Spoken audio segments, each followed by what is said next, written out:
brought to you by Candid. Candid dusting powder, 4 skin problems का एक expert solution.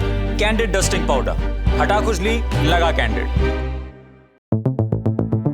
Bengal में 1.5 दशक तक सत्ता में रही टीएमसी अब विपक्ष की भूमिका में आ गई है। शुभेंदु सीएम बने हैं तो टीएमसी में उनके सामने अपने वयोवृद्ध नेता शुभनदेव चट्टोपाध्याय को खड़ा किया है। मतलब टीएमसी ने शुभनदेव चट्टोपाध्याय को नेता प्रतिपक्ष बनाया है। टीएमसी के राष्ट्रीय महासचिव अभिषेक बनर्जी ने एक बयान जारी कर इसकी जानकारी दी है।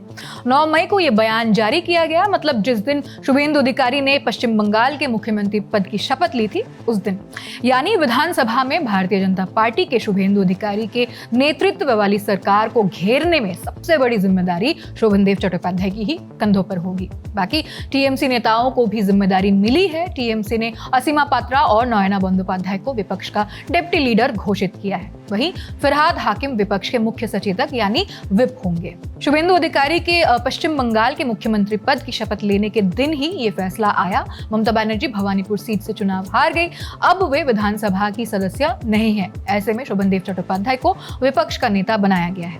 अब बात करें शुभनदेव चट्टोपाध्याय की तो वे टीएमसी के सबसे कद्दावर नेताओं में शामिल हैं। वे 82 साल के हैं। शुभनदेव चट्टोपाध्याय ने कलकत्ता यूनिवर्सिटी से साइंस और लॉ की पढ़ाई की है। राजनीति में आने से पहले वे एक प्रोफेशनल बॉक्सर और ट्रेड यूनियन नेता थे।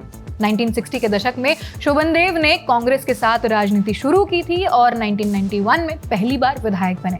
तब से उन्होंने कभी पीछे मुड़कर नहीं देखा और लगातार 10 बार विधायकी जीती। वे कांग्रेस में रहते हुए ममता बनर्जी के करीबी साथी थे। ममता ने जब कांग्रेस का दामन छोड़ा तो शुभनदेव भी उनके साथ ही चले आए और टीएमसी के संस्थापक सदस्यों में से एक बन गए। इंडिया टुडे की रिपोर्ट अब बताती है कि शुभनदेव पार्टी के पहले निर्वाचित विधायक भी रहे हैं। 1998 में उन्होंने अलग अलग समय पर रासबिहारी, भवानीपुर, खारदा और अब बालीगंज जैसे अलग अलग सीटों पर चुनाव लड़ा, लेकिन हर बार जीत हासिल की।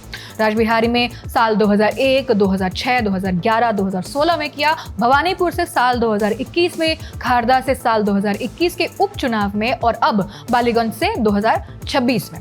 2021 के चुनावों में बीजेपी के शुभेंदु अधिकारी ने नंदीग्राम से ममता बनर्जी को हरा दिया था। तब भवानीपुर से जीतने वाले शुभनदेव ने अपनी सीट से इस्तीफा दे दिया ताकि ममता बनर्जी वहां से उपचुनाव लड़कर सदन की सदस्य बन सके। इसके बाद ममता सीएम बनी, भवानीपुर से लड़ी और फिर विधानसभा की सदस्य बनी। 2026 में शुभनदेव ने बालीगंज विधानसभा सीट से 61,476 वोटों के अंतर से चुनाव जीता है। इस चुनाव में उन्होंने बीजेपी की शतरूपा को हराया।